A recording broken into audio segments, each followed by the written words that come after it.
You know, there are times in life when the temptation or the tendency or our propensity to do the wrong thing is strong.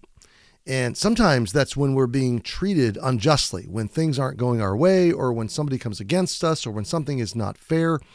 We're really tempted strongly in that time to take matters into our own hands. And God gives us a prayer. God gives us an approach and teaches us what to do when the temptation to do the wrong thing is very strong. Hey, I'm Pastor Cary. This is Growing in the Gospel, and you've clicked play on a video that is a slow walk through the Psalms. And today we're in Psalm 141. Thank you for joining me. On this channel, we're doing a lot to learn the Word of God. And on Mondays and Tuesdays, the one-year Bible journey. Wednesdays, Thursdays, and Fridays, slow walking through the Psalms. Saturdays, the Gospel of John, which we're almost done with.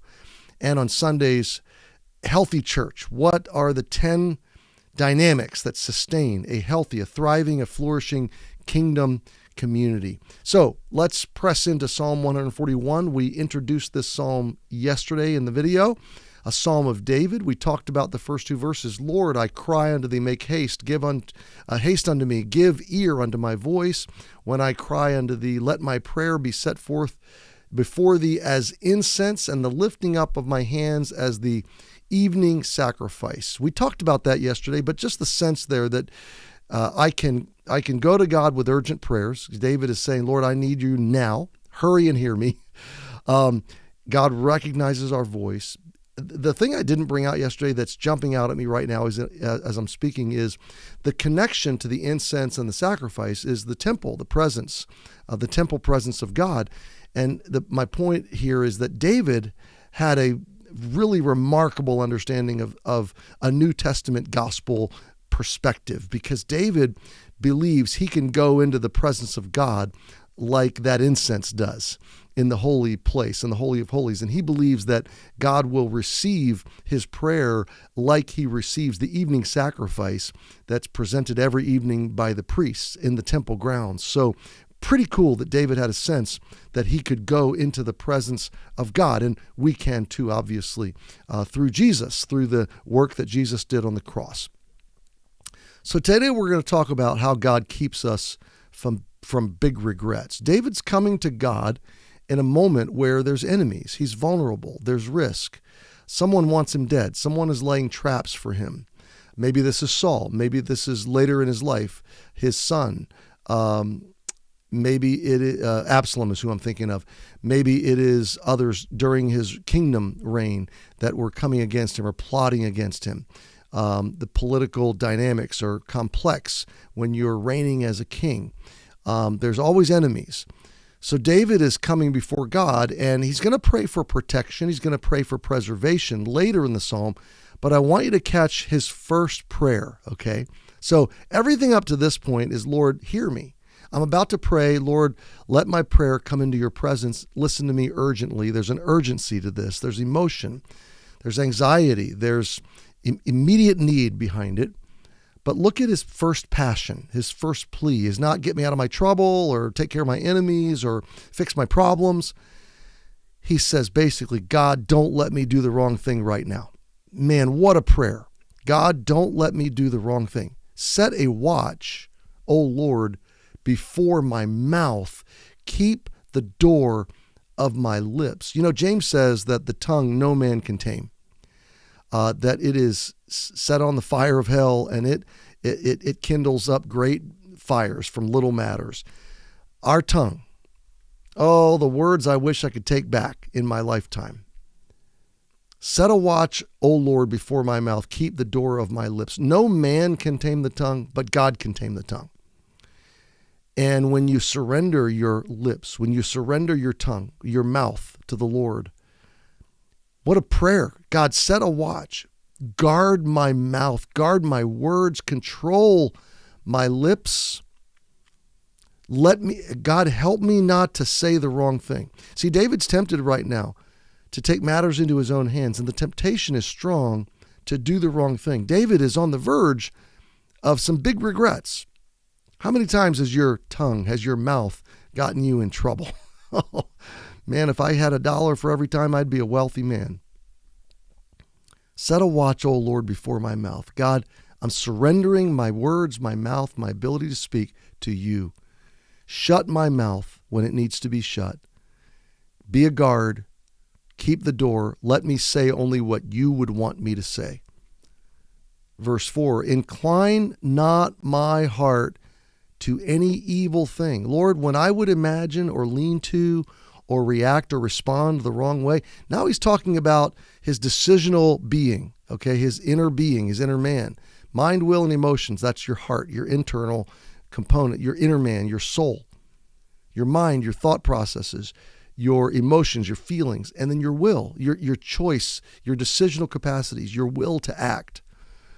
So David is saying, God, take my mouth, my words, and shut it up and guard it and help me not to say the wrong thing. But now in verse 4, he's saying, Lord, help me not to do the wrong thing.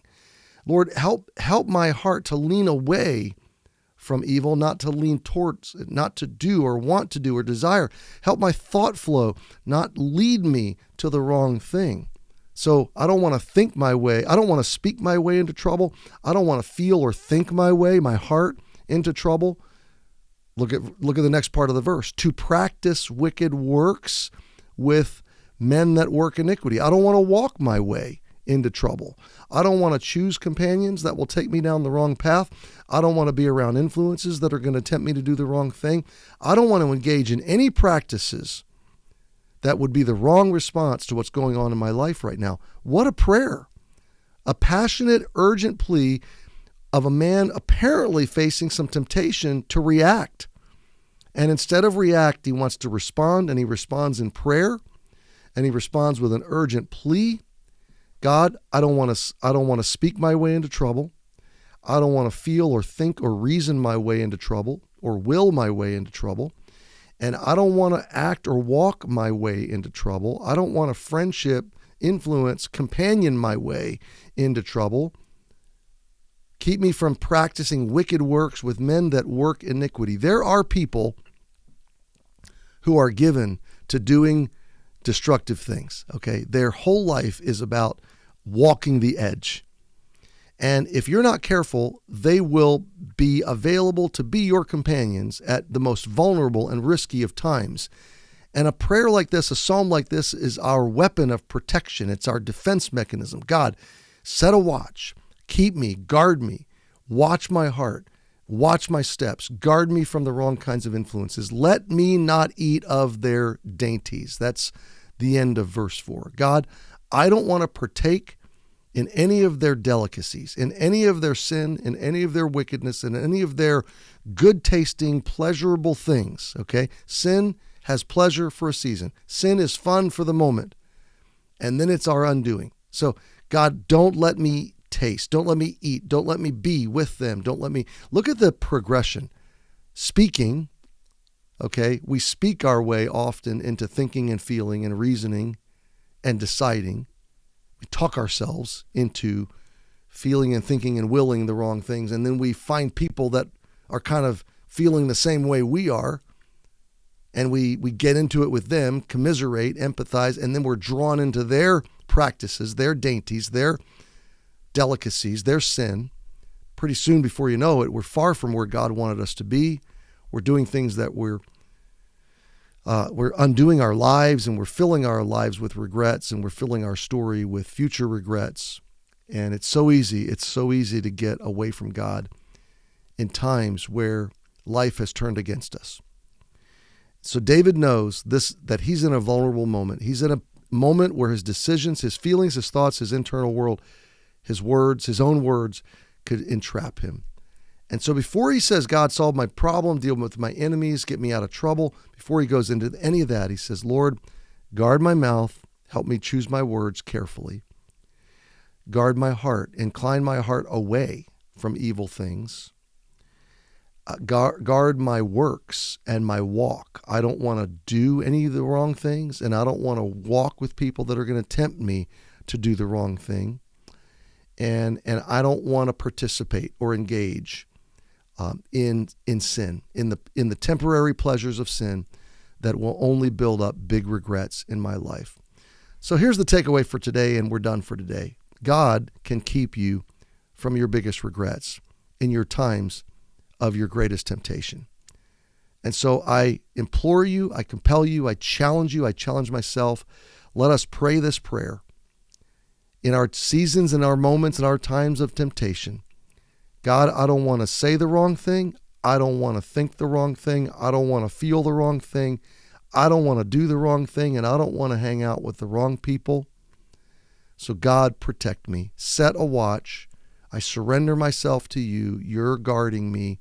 Lead me. This is kind of what he prayed. Lead me in the paths of righteousness. This is what Jesus taught us to pray. Lead us not into temptation. So, what a great prayer. And God is your greatest defense against your biggest regrets. That is part 2 of Psalm 141. We will pick it up here in verses 5. Well, actually, just verse 5 in tomorrow's video. I'm praying for you, my friends. Love to read your comments. Hope today is an encouragement and a source of edification and challenge to you. Have a great day. We'll see you tomorrow.